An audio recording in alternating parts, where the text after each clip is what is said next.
प्राचीन काल में गुरु अपने शिष्यों को विद्याध्ययन के साथ साथ अनुशासन, शिष्टाचार, क्षमाशीलता, तितिक्षा, सभी प्रकार के सद्गुणों की भी शिक्षा देते थे। उस समय ये विश्वास था कि विद्या के समान ही चरित्र भी आवश्यक है और उसके शिक्षण पर भी पूरा ध्यान दिया जाना चाहिए। एक कहानी आपको सुनाता हूं। प्राचीन काल में ऋषि धौम्य के आश्रम में कितने ही छात्र पढ़ते थे। वे उन्हें पूरी तत्परता से पढ़ाते, साथ ही सद्गुणों की वृद्धि हुई या नहीं इसकी भी परीक्षा लेते रहते थे। एक दिन मूसलाधार वर्षा हो रही थी। गुरु ने अपने छात्र आरुणि से कहा, बेटा खेत की मेड़ टूट जाने से पानी बाहर निकलता जा रहा है, तो तुम जाकर मेड़ बांधाओ। छात्र तत्काल उठ खड़ा हुआ और खेत की ओर चल दिया। पानी का बहाव तेज था, छात्र से रुका नहीं। कोई उपाय ना देख आरुणि इस स्थान पर स्वयं लेट गया। इस प्रकार पानी को खेत में रोके रहने से उसे सफलता मिल गई।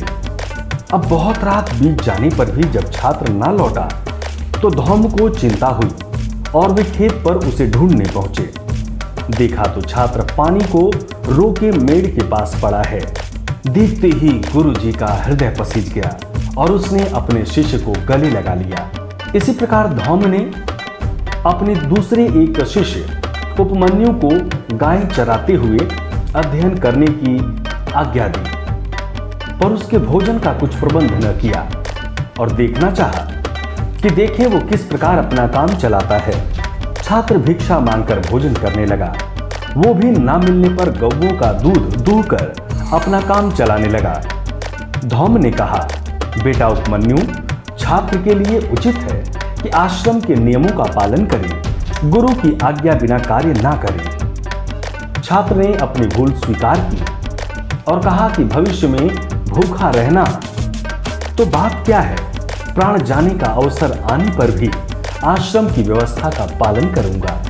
उसने कई दिन निराहार होकर दुर्बल हो जाने तक अपनी इस निष्ठा की परीक्षा भी दी। छात्र संतुष्ट थे कि उन्होंने सद्गुण सिखाने के लिए कष्ट साध्य कार्यों के द्वारा प्रशिक्षित किया जाता है। सच्ची विद्या अक्षर ज्ञान में नहीं, सद्गुणों से परिपक्व श्रेष्ठ व्यक्ति में ही सन्निहित है। सब्सक्राइब करें टोटल भक्ति को।